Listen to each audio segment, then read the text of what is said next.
los confines de un pequeño pueblo rodeado de vastos campos, vivía Juan, un apacible hombre de campo cuya vida transcurría entre los cultivos y la rutina diaria de la granja. Su rostro curtido por el sol y sus manos trabajadoras eran testigos de una existencia apacible, hasta que una noche, la calma que envolvía su vida fue abruptamente rota. Juan, después de una jornada agotadora, se retiró a su hogar en la tranquila soledad del campo. Los grillos cantaban en la oscuridad y la luna derramaba su luz plateada sobre los campos interminables. Sin embargo, algo se cernía en el aire, una presión invisible que agitaba los sentidos de Juan y lo sumía en una inquietante sospecha. En las noches siguientes, los grillos dejaron de cantar, reemplazados por un silencio ominoso que pesaba sobre el pueblo. Juan, inquieto, comenzó a escuchar susurros apenas perceptibles en el viento nocturno, voces susurrantes que hablaban en lenguajes incomprensibles y resonaban en su mente, llenándolo de inquietud. En sus sueños, visiones de ojos amarillos lo perseguían entre las sombras. La angustia se instaló en su ser y sus noches se volvieron interminables. Las huellas en el campo, profundas y desordenadas, solo aumentaron su perturbación. Algo se arrastraba en las sombras, algo que acechaba en los límites de su percepción.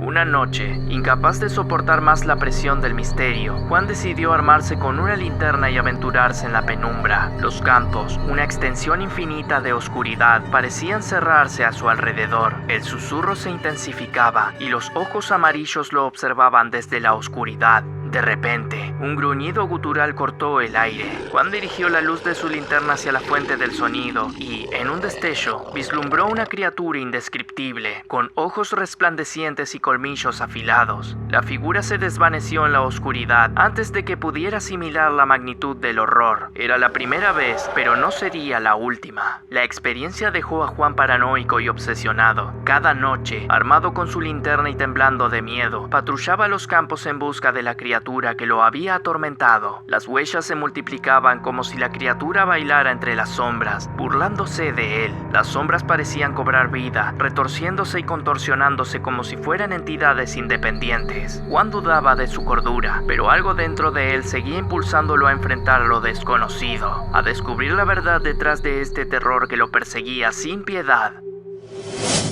Con el tiempo, los encuentros con la criatura se volvieron más violentos. Juan notó el descenso en la población de animales de su granja. Cabras y aves desaparecían misteriosamente, dejando tras de sí solo rastros de sangre y plumas. Los ojos amarillos acechaban cada vez más cerca de su hogar. En un intento desesperado por detener la pesadilla, Juan buscó la ayuda de sus vecinos, pero encontró solo incredulidad y temor en sus ojos. Nadie quería enfrentar el horror que había descendido sobre el pueblo. Juan, solo en su lucha, se dio cuenta de que la criatura demandaba un tributo de sangre, y su miedo se mezcló con la certeza de que, si no actuaba pronto, sería la próxima víctima. El terror se cernía sobre Juan y una sombra hambrienta de su existencia. Y mientras la luna iluminaba los campos donde había cultivado su vida, la verdad del chupacabra se alzaba ante él. Cada paso que Juan daba en los campos parecía resonar con una advertencia silenciosa. La luz de su linterna cortaba la oscuridad, pero los ojos amarillos parecían ocultos. El susurro nocturno se intensificaba, como si la criatura jugara con su cordura. De repente, un gruñido ronco resonó en la negrura, y las sombras parecieron cobrar vida. La criatura emergió lentamente, sus ojos amarillos resplandeciendo con una malevolencia innatural. El chupacabras, una figura esbelta y grotesca, tenía piel grisácea que se estiraba sobre sus huesos, revelando venas pulsantes y dientes afilados. Las garras del chupacabra se extendieron, desgarrando el aire mientras se abalanzaba hacia Juan. Su piel resplandecía en la luz de la linterna, revelando cicatrices y marcas de batallas pasadas. La mandíbula se abría en un rictus hambriento, y sus ojos inyectados en sangre destellaban con un deseo incontrolable. Juan retrocedió horrorizado, su corazón martillando en su pecho. La criatura, sin embargo, no estaba interesada en la huida. El chupacabras, con un rugido que resonaba en lo más profundo de la noche, se lanzó hacia Juan. Las garras afiladas se cerraron en un abrazo mortal, y la boca abierta se hundió en el cuello de Juan. La sangre brotó como una fuente oscura mientras la vida abandonaba el cuerpo del hombre de campo. La luna, testigo silencioso de la tragedia, siguió iluminando los campos ahora manchados de sangre. El chupacabras, harto por el momento, desapareció en la oscuridad, dejando tras de sí una sensación de horror que se arraigaría en los campos, listo para atrapar a cualquier alma temeraria que osara cruzar su camino.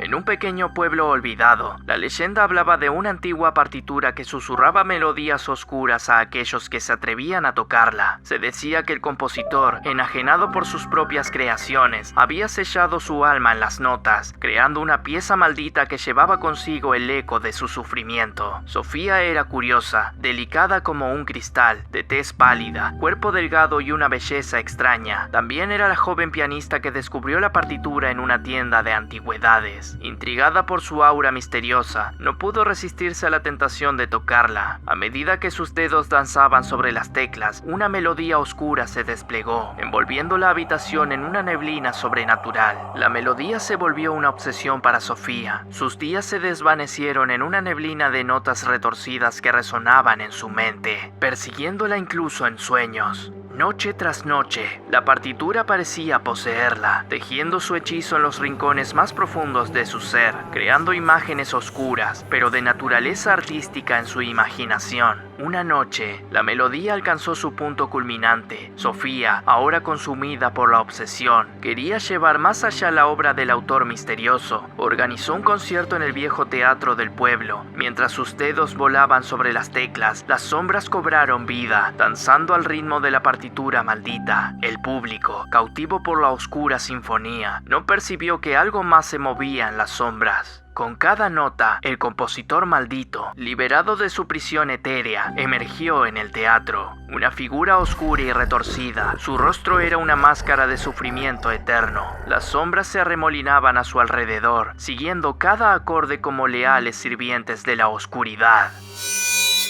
El público, absorto en la sinfonía, comenzó a notar la presencia del compositor entre las sombras. Murmullos nerviosos se extendieron entre ellos mientras la figura avanzaba hacia el escenario. Los rostros de aquellos que antes disfrutaban del concierto se deformaron en expresiones de terror, y sus ojos reflejaban el mismo sufrimiento que atormentaba al compositor. Sofía, sus dedos aún danzando sobre las teclas, se vio envuelta en una penumbra sobrenatural. La partitura maldita había trascendido la realidad, convocando al propio arquitecto de la melodía oscura. Los acordes vibraban en el aire, tejiendo un velo entre los mundos, y el teatro se convirtió en un cruce entre la realidad y la pesadilla. El compositor, con su mirada vacía fija en Sofía, alzó las manos retorcidas. Las sombras obedecieron, formando imágenes grotescas que acompañaban la música. Monstruos danzantes y espectros retorcidos se manifestaron en el escenario, llevando consigo el eco de los tormentos que había sufrido en vida. El compositor ofreció a Sofía un pacto oscuro. A cambio de su alma, el alma era el secreto del éxito en una melodía repleta de emociones. Le prometió el virtuosismo eterno y la inmortalidad en las notas de su melodía. Consumida por la obsesión, Sofía aceptó, sellando su destino en un pacto mortal. Sofía, ahora un ser etéreo entre las sombras, tocaba eternamente la partitura maldita. El teatro, sumido en la penumbra, resonaba con la melodía oscura.